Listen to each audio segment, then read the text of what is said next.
Like ఇప్పుడు youth అంతా కూడా మనకి బయట fast foods based on they work culture or life style ఏదైనా కానివ్వండి, బయట ఫుడ్ ఎక్కువ తీసుకోవడం, నెక్స్ట్ స్టమక్ బ్లోట్, ఈ ప్రాబ్లమ్స్తో సఫర్ అవుతున్నది ఎక్కువ శాతం యూతే ఉన్నారు. సో అసలు దీనికి రీజన్ ఓన్లీ ఫుడ్ అనే అంటారా, అండ్ దీనికి రెమెడీస్ ఏమని చెప్తారు? ముఖ్యంగా మనం ఇప్పుడు చెత్త తింటున్నాం. చెత్తన్న మంచిదేనేమో, లోపలికి పోయి అది కనీసం న్యూట్రియంట్స్ ఏమి సన్నగా అవుతారు. బట్ విషం అని చెప్పాలి, తింటున్నాం. ఓకే, విషం తింటున్నాం అని చెప్పాలి. ముఖ్యంగా చాలామంది కూడా బిర్యానీ దాంట్లో ఉండేది చికెన్ పీస్ చిన్న ఉంటుంది, ఒక 50 గ్రామ్స్ 100 గ్రామ్స్, బట్ రైస్ ఇంత తింటారు. అవును. That gives not the energy. అంటే యంగ్ పీపుల్లో వాళ్ళు తింటూ రన్నింగ్ చేస్తడము లేకుంటే ఇంకో యాక్టివిటీ చేస్తే డెఫినెట్లీ చాలా మంచిది అంటారు. ఓకే. బట్ తినిపోయి పడుకోవడం లావ్ అవ్వడం అనేది కామన్గా నడుస్తుంది.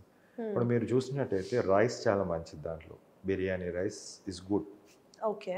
ఎందుకంటే ఇట్స్ హ్యావింగ్ లో హై గ్లైసమిక్ ఇండెక్స్.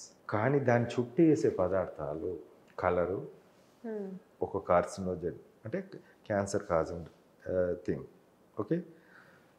ఆయిల్ ఎంత కాస్ట్ ఉంటుందండి? ఆయిల్ 120-130 రూపీస్ ఆయిల్ యూజ్ చేస్తారు ఎట్ ద మ్యాక్స్, హైయెస్ట్.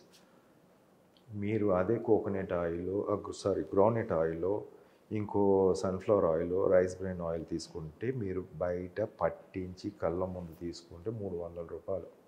అవును. 120 రూపాయల ఆయిల్ యూజ్ చేస్తున్నప్పుడు కల్తీ ఆయిల్ మంచి ఆయిల్ అనేది మీకు తెలియదా?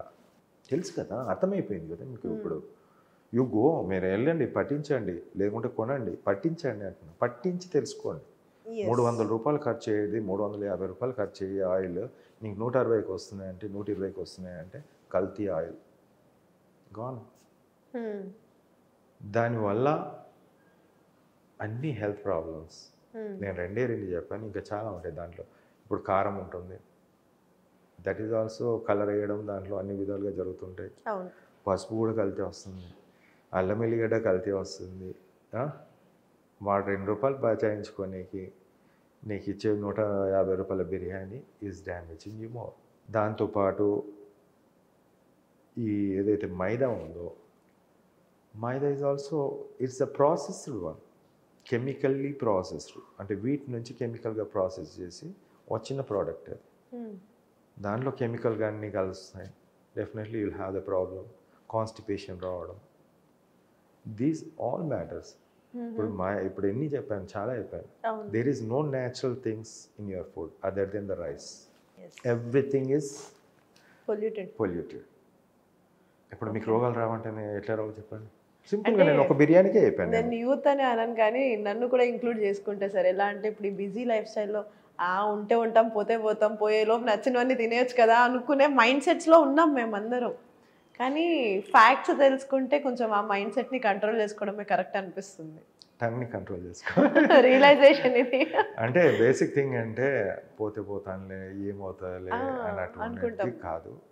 హ్యాండిక్యాప్ అయితే, handicap means if brain stroke వచ్చి కాలు చేతి పడిపోయింది అనుకోండి, కాపాడతారు కొన్ని సంవత్సరాల వరకు. యూ కాంట్ ఈవెన్ నడవలేని పరిస్థితి.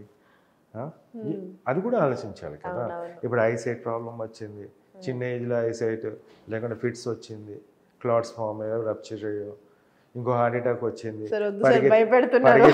పరిగెత్తేవాడు మెల్లగా నడుచుకుంటూ పోవాల్సిన అవసరం.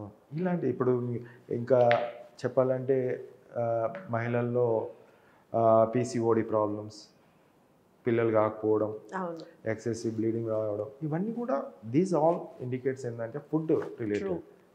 ఇప్పుడు అమ్మాయిలు ఉన్నారు, తినేస్తూ ఉన్నారు అనుకోండి, గప్చుప్పులు తింటారు, లేకుంటే చాట్ తింటారు, దాంట్లో కనీసం బఠానీ ఉంటుంది, బాగానే ఉంటుంది అనుకుంటాం, that's fine. But oils are different. ఇప్పుడు ఆ పీసీఓడి వచ్చిన తర్వాత they goes on increasing the weight. ఆ వెయిట్ని పెరగడం ఈజీ, వెయిట్ని తగ్గించడం కష్టం, చాలా కష్టం.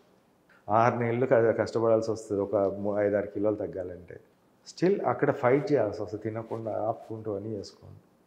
దెన్ పాడైపోయిన దాన్ని రికవర్ చేయడం చాలా కష్టం, పాడి చేసుకోవడం ఈజీ, చాలా ఈజీ.